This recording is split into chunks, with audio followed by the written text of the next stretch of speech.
and welcome back to my channel. It's been a very long while. It's been so long. I don't even know whether I should be saying welcome back to my channel or whether I should be saying thank you guys for welcoming me back to your screens and for actually watching this video, because I've been inconsistent.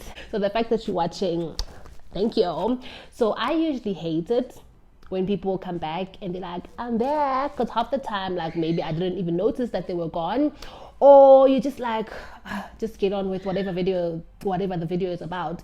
But either way, I feel like I have to eat some humble pie and actually cater to my subscribers, almost 5,000 of you guys, and just basically give you an update on where I've been and what you can expect going forward. So I've been off Instagram and I've been off YouTube for majority of this year. A lot has happened, but the major thing that happened is that I started a new job.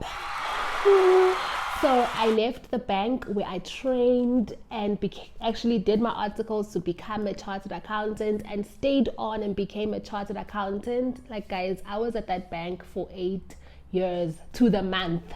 I started February of 2014 and I just left now in February of 2022. And I was so emotional, guys. On my last day, we worked half day, and then there was my farewell lunch around 12. So when I drove in, I was blasting my music out loud, sunroof open because the sun was shining. It was a lovely summer day, and you know, like when you're on top of the world, I was like, yeah, last day.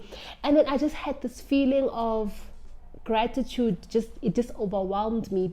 I was reminded of this particular day where I just started in 2014. I used to take the Patco bus. I know now people Rea Vaya, they Gautrain, they Uber. Back in my day, guys, Patco bus. It was such a huge contrast to how I walked out, because here I was walking out a wife, walking out a chartered accountant, when I actually went in there to train for, walking out being this mature professional, walking out being a millionaire, y'all.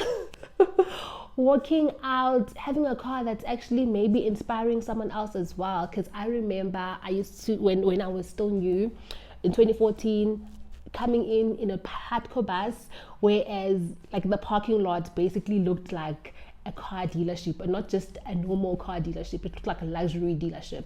Beamers, Mercs, Range Rovers, all these fancy cars all over the parking lot in Sandton. And here I was coming in a Patco bus, and I remember this particular day.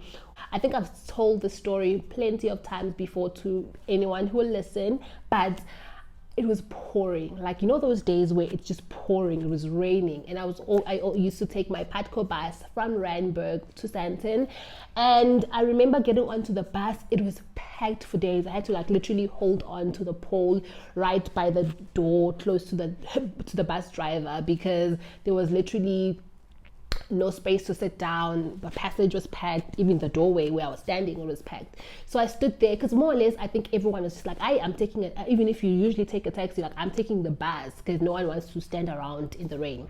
So it was super packed, and I was standing there. I'm like, oh my gosh, this is my life. But at that point it was like, hey, I've got to get to work, you know.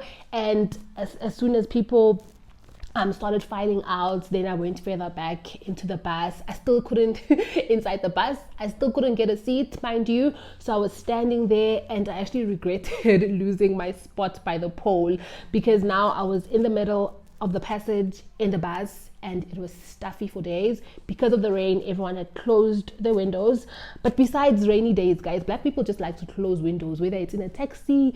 We can't breathe. So it was like so stuffy. And I know, here's a short geography lesson. There's evaporation, then there's condensation, and then precipitation. So that was happening literally that day. Like, all our breath was going up and like chilling by the windows and by the roof of the bus, and every now and again it was starting to condense and become water, and then it would like drop down. Oh my gosh, I hated that so much. I was like, yo, it's raining inside the bus. Every now and again there'd be like a drop somewhere. So that really was like so disgusting. I remember that bus ride till this day because I couldn't wait to get out. I was like, at least when I was by the door, I could get a gush of fresh air every now and again when someone is getting out and back in.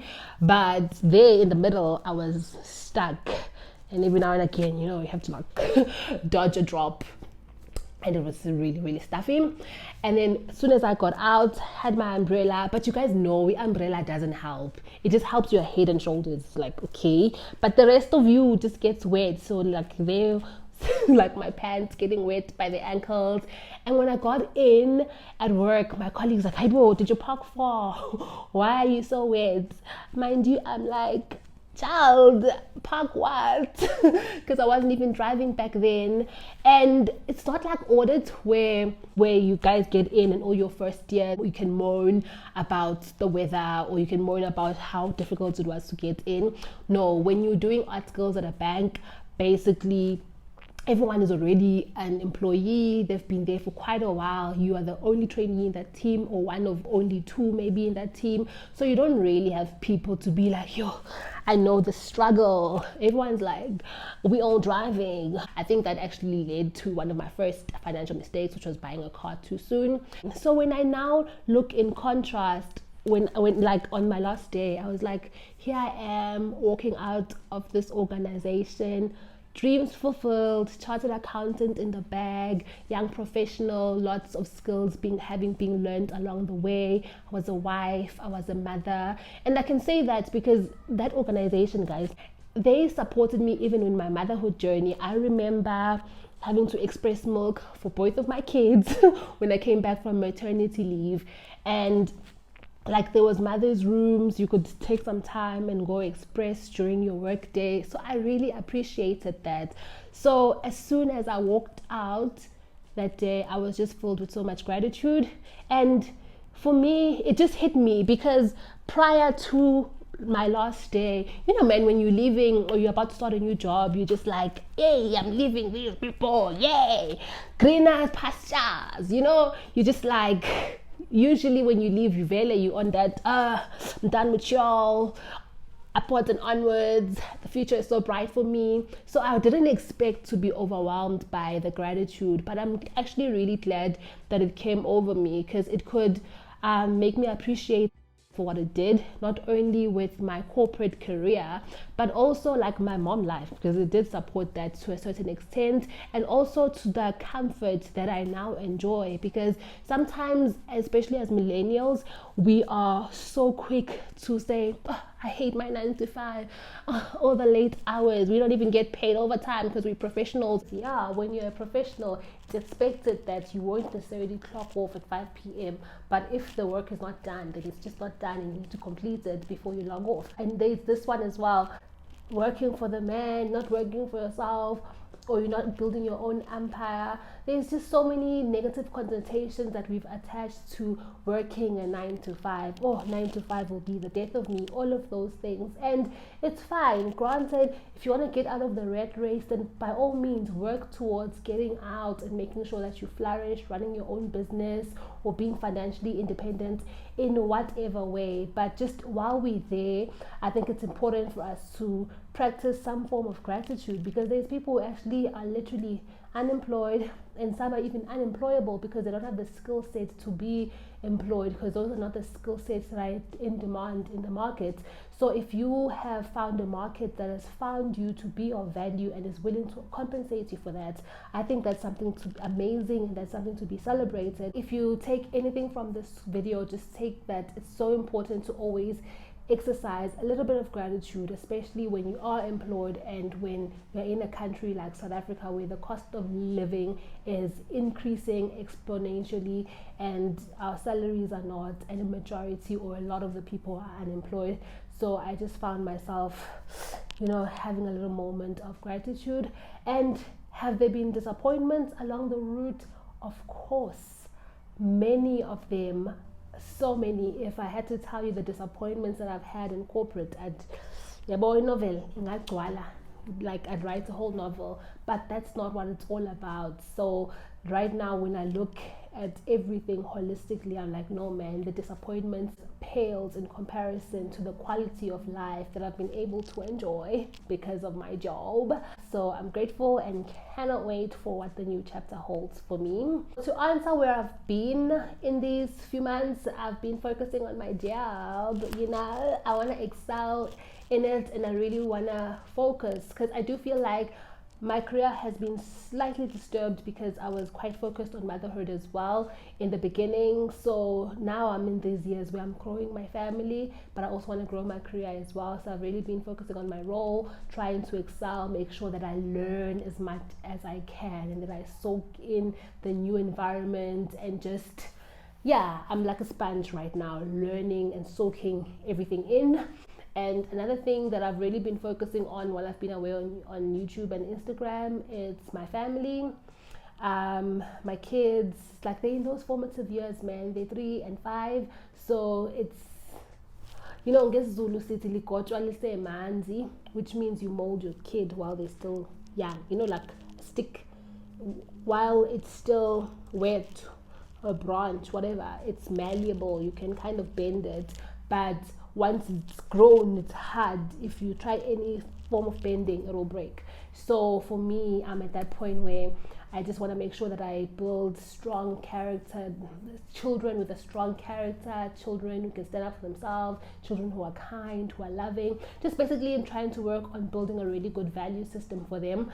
And yeah, so I'm trying to also be more present, because obviously sometimes the more you're on your phone, the more you're doing all these other things, the less attention you pay to your kids. So I've been trying to really be fully present when I'm with them. And obviously sometimes for me, mainly content creation takes way more time than just scrolling and viewing. So that's why maybe it seems like I'm making this hoo-ha about social media, as if you can't parent and be on social media. You can, but once you go the step of being a content creator as well, it just becomes a little bit more demanding on your time. So I was trying to scale it down a little bit so I can focus on my kids. I've also been obviously just focusing on my relationship with my significant other as well, and just making sure that I am fully present in whatever it is that I'm busy with.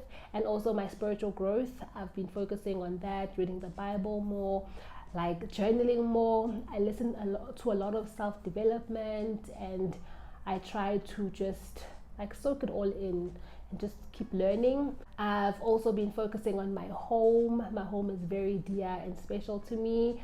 I have a whole video, I'm like, my new house, we moved into a new house. So I've been focusing on just making my house a home, little bit by little bit. Like, started last year a little bit with our vegetable garden, been doing a little few things. So I'm just been exploring and enjoying being a homemaker. That's been amazing for me. And I'm a bit scared sometimes. I'm like, do we paint that, do we not paint that? Oh, what if it doesn't look good? And then I'm like, let's paint it anyway and see. So these little things that I've been doing around the house have really been fun and kept me busy. And in terms of what you guys can expect going forward, you can expect way more chartered accountancy or career related content. Obviously that goes hand in hand with a little bit of financial wellness, but I cannot at this stage promise you as much financial education or financial wellness content as I've done in the past. Why? I cannot share that now. I hate when people say that, but I will not be focusing as much on financial wellness. But I know that my most watched videos are videos where I'm talking about my career, my chartered accountancy journey. So I'll really be focusing on that, because that's what serves my audience best currently, and that's what I'm focusing on, as I mentioned, career, my family. So, and one thing I've always wanted to be is to be of service. Somehow I want these videos to help someone out there, and a lot of you guys are always so grateful for the chartered accountancy related videos. So I'll definitely do more of those. I've got so many questions for you guys on chartered accountancy, so I'm going to try and answer a lot of those questions as well. So that's it for now. In terms of consistency, I don't want to commit to anything else, because I've done so in the past every Thursday, and then Thursday comes, where is the video? So I really do not want to commit, But if ever there's something that's in my heart that I've seen that I need to push out, I will definitely do a video and push it out. But for now, I'm really enjoying everything that I've mentioned: my job, my family, my lover, and my home, and my life with, you know, God being the center of it all and guiding me through. So thank you guys for tuning in. I hope you enjoyed this video, and I will see you on the next one. Bye.